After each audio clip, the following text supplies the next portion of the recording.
Around the World in 80 Days, by Jules Verne. Chapter 5, in which a new species of funds, unknown to the moneyed men, appears on 'Change. Phileas Fogg rightly suspected that his departure from London would create a lively sensation at the West End. The news of the bet spread through the Reform Club, and afforded an exciting topic of conversation to its members. From the club it soon got into the papers throughout England. The boasted tour of the world was talked about, disputed, argued with as much warmth as if the subject was another Alabama claim. Some took sides with Phileas Fogg, but the large majority shook their heads and declared against him. It was absurd, impossible, they declared, that the tour of the world could be made, except theoretically and on paper, in this minimum of time, and with the existing means of travelling. The Times, Standard, Morning Post, and Daily News, and 20 other highly respectable newspapers scouted Mr. Fogg's project as madness. The Daily Telegraph alone hesitatingly supported him. People in general thought him a lunatic, and blamed his Reform Club friends for having accepted a wager which betrayed the mental aberration of its proposer. Articles no less passionate than logical appeared on this question, for geography is one of the pet subjects of the English, and the columns devoted to Phileas Fogg's venture were eagerly devoured by all classes of readers. At first some rash individuals, principally of the gentler sex, espoused his cause, which became still more popular when the Illustrated London News came out with his portrait, copied from a photograph in the Reform Club. A few readers of the Daily Telegraph even dared to say, "Why not, after all? Stranger things have come to pass." At last a long article appeared, on the 7th of October, in the Bulletin of the Royal Geographical Society, which treated the question from every point of view, and demonstrated the utter folly of the enterprise. Everything, it said, was against the travellers, every obstacle imposed alike by man and by nature. A miraculous agreement of the times of departure and arrival, which was impossible, was absolutely necessary to his success.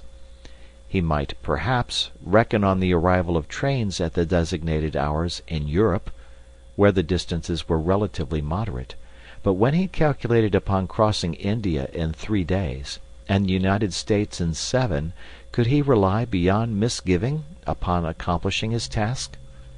There were accidents to machinery, the liability of trains to run off the line, collisions, bad weather, the blocking up by snow. Were not all these against Phileas Fogg? Would he not find himself, when travelling by steamer in winter, at the mercy of the winds and fogs? Is it uncommon for the best ocean steamers to be 2 or 3 days behind time?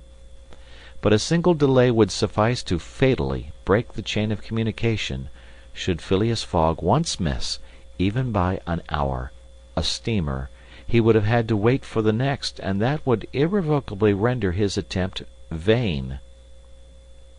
This article made a great deal of noise, and being copied into all the papers, seriously depressed the advocates of the rash tourist. Everybody knows that England is the world of betting men, who are of a higher class than mere gamblers. To bet is in the English temperament.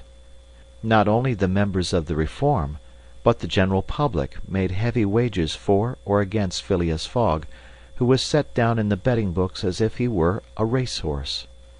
Bonds were issued, and made their appearance on 'Change. Phileas Fogg bonds were offered at par or at a premium, and a great business was done in them. But 5 days after the article in the Bulletin of the Geographical Society appeared, the demand began to subside. Phileas Fogg declined. They were offered by packages, at first of 5, then of 10, until at last nobody would take less than 20, 50, 100. Lord Albemarle, an elderly paralytic gentleman, was now the only advocate of Phileas Fogg left. This noble lord, who was fastened to his chair, would have given his fortune to be able to make the tour of the world, if it took 10 years, and he bet £5,000 on Phileas Fogg. When the folly as well as the uselessness of the adventure was pointed out to him, he contented himself with replying, "If the thing is feasible, the first to do it ought to be an Englishman." The Fogg party dwindled more and more. Everybody was going against him, and the bets stood 150 and 200 to 1. And a week after his departure an incident occurred which deprived him of backers at any price. The Commissioner of Police was sitting in his office at 9 o'clock one evening when the following telegraphic dispatch was put into his hands: Suez to London. Rowan, Commissioner of Police, Scotland Yard. I've found the bank robber, Phileas Fogg. Send without delay warrant of arrest to Bombay. Signed, Fix, Detective. The effect of this dispatch was instantaneous. The polished gentleman disappeared to give place to the bank robber. His photograph, which was hung with those of the rest of the members at the Reform Club, was minutely examined, and it betrayed, feature by feature, the description of the robber which had been provided to the police. The mysterious habits of Phileas Fogg were recalled, his solitary ways, his sudden departure, and it seemed clear that, in undertaking a tour round the world on the pretext of a wager, he had had no other end in view than to elude the detectives and throw them off his track.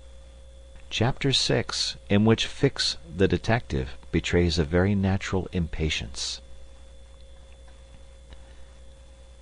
The circumstances under which this telegraphic dispatch about Phileas Fogg was sent were as follows.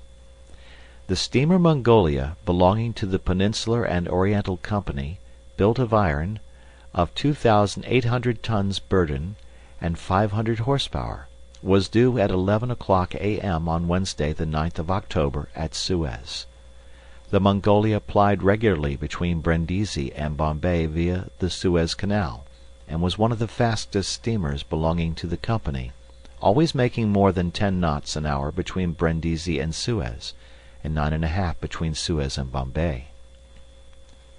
2 men were promenading up and down the wharves, among the crowd of natives and strangers who were sojourning at this once straggling village, now, thanks to the enterprise of Monsieur Lesseps, a fast-growing town. One was the British consul at Suez, who, despite the prophecies of the English government and the unfavorable predictions of Stevenson, was in the habit of seeing, from his office window, English ships daily passing to and fro on the great canal, by which the old roundabout route from England to India by the Cape of Good Hope was abridged by at least a half. The other was a small, slight-built personage, with a nervous, intelligent face, and bright eyes peering out from under eyebrows which he was incessantly twitching. He was just now manifesting unmistakable signs of impatience, nervously pacing up and down, and unable to stand still for a moment. This was Fix, one of the detectives who had been dispatched from England in search of the bank robber. It was his task to narrowly watch every passenger who arrived at Suez, and to follow up all who seemed to be suspicious characters, or bore a resemblance to the description of the criminal, which he had received 2 days before from the police headquarters at London. The detective was evidently inspired by the hope of obtaining the splendid reward which would be the prize of success, and awaited with a feverish impatience, easy to understand, the arrival of the steamer Mongolia. "So you say, Consul," asked he for the 20th time, "that this steamer is never behind time?" "No, Mr. Fix," replied the Consul. "She was bespoken yesterday at Port Said, and the rest of the way is of no account to such a craft. I repeat that the Mongolia has been in advance of the time required by the company's regulations, and gained the prize awarded for excess of speed." "Does she come directly from Brindisi?" "Directly from Brindisi. She takes on the Indian mails there, and she left there Saturday at 5 p.m. Have patience, Mr. Fix. She will not be late. But really, I don't see how, from the description you have, You will be able to recognize your man, even if he is on board the Mongolia." "A man rather feels the presence of these fellows, Consul, than recognizes them. You must have a scent for them, and a scent is like a sixth sense which combines hearing, seeing, and smelling. I've arrested more than one of these gentlemen in my time, and if my thief is on board, I'll answer for it, he'll not slip through my fingers." "I hope so, Mr. Fix, for it was a heavy robbery." "A magnificent robbery, Consul. £55,000. We don't often have such windfalls. Burglars are getting to be so contemptible nowadays. A fellow gets hung for a handful of shillings." "Mr. Fix," said the consul, "I like your way of talking, and hope you'll succeed, but I fear you will find it far from easy. Don't you see? The description which you have there has a singular resemblance to an honest man." "Consul," remarked the detective dogmatically, "great robbers always resemble honest folks. Fellows who have rascally faces have only one course to take, and that is to remain honest. Otherwise they would be arrested off-hand. The artistic thing is, to unmask honest countenances. It's no light task, I admit, but a real art." Mr. Fix evidently was not wanting in a tinge of self-conceit. Little by little the scene on the quay became more animated. Sailors of various nations, merchants, shipbrokers, porters, fellahs, bustled to and fro as if the steamer were immediately expected. The weather was clear and slightly chilly. The minarets of the town loomed above the houses in the pale rays of the sun.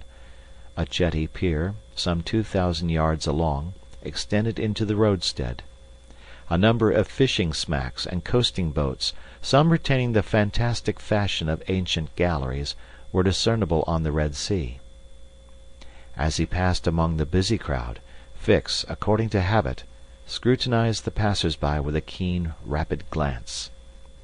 It was now 10:30. "The steamer doesn't come!" he exclaimed, as the port clock struck. "She can't be far off now," returned his companion. "How long will she stop at Suez?" "4 hours. Long enough to get in her coal. It is 1,310 miles from Suez to Aden, at the other end of the Red Sea, and she has to take in a fresh coal supply." "And does she go from Suez directly to Bombay?" "Without putting in anywhere." "Good," said Fix. "If the robber is on board he will no doubt get off at Suez, so as to reach the Dutch or French colonies in Asia by some other route. He ought to know that he would not be safe an hour in India, which is English soil." "Unless," objected the consul, "he is exceptionally shrewd. An English criminal, you know, is always better concealed in London than anywhere else." This observation furnished the detective food for thought, and meanwhile the consul went away to his office. Fix, left alone, was more impatient than ever, having a presentiment that the robber was on board the Mongolia. If he had indeed left London intending to reach the New World, he would naturally take the route via India, which was less watched and more difficult to watch than that of the Atlantic. But Fix's reflections were soon interrupted by a succession of sharp whistles which announced the arrival of the Mongolia. The porters and fellahs rushed down the quay, and a dozen boats pushed off from the shore to go and meet the steamer. Soon her gigantic hull appeared passing along between the banks, and 11 o'clock struck as she anchored in the road. She brought an unusual number of passengers, some of whom remained on deck to scan the picturesque panorama of the town, while the greater part disembarked in the boats and landed on the quay. Fix took up a position and carefully examined each face and figure which made its appearance. Presently one of the passengers, after vigorously pushing his way through the importunate crowd of porters, came up to him and politely asked if he could point out the English consulate, at the same time showing a passport which he wished to have visaed. Fix instinctively took the passport, and with a rapid glance read the description of its bearer. An involuntary motion of surprise nearly escaped him, for the description in the passport was identical with that of the bank robber which he had received from Scotland Yard. "Is this your passport?" asked he. "No, it is my master's." "And your master is?" "He stayed on board." "But he must go to the consul's in person, so as to establish his identity." "Oh, is that necessary?" "Quite indispensable." "And where is the consulate?" "There, on the corner of the square," said Fix, pointing to a house 200 steps off. "I'll go and fetch my master, who won't be much pleased, however, to be disturbed." The passenger bowed to Fix and returned to the steamer. End of chapter.